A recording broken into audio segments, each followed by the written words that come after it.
this is going to scare some of you, but not all of you, but when Yuri Gagarin, the first Russian cosmonaut, became the first man that we know of that went into space and came back, this was 1961, and I want you to know that I remember it.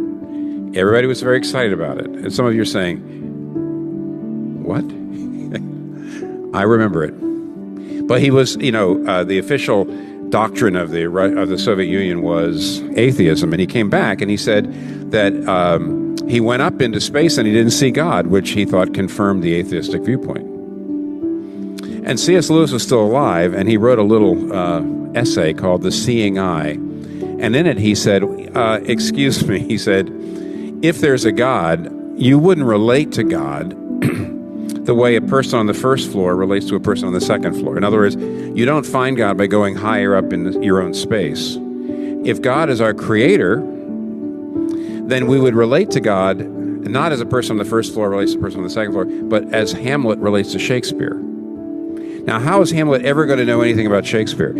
Hamlet's not going to find him anywhere on stage. If he can go all over, he's never going to find him. The only way he's ever going to meet Shakespeare is if Shakespeare writes himself into the play. In other words, Shakespeare created Hamlet, and if Hamlet's going to know anything about Shakespeare's going to have to write himself in. Scroll forward. Dorothy Sayer was a mystery writer, and she wrote a set of mystery short stories and novels about a detective, a fictional detective, Lord Peter Wimsey.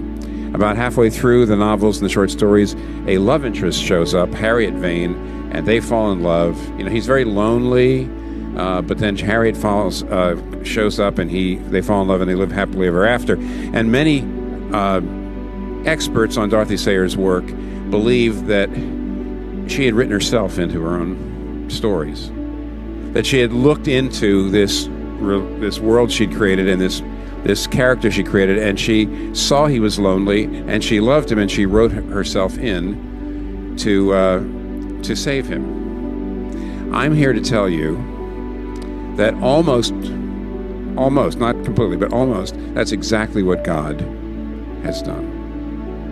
And that's what the incarnation is about.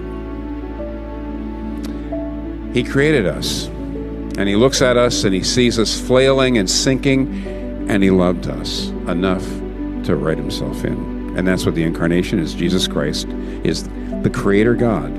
It says so in John chapter 1. The Creator God become a human being and come here to love us and to save us.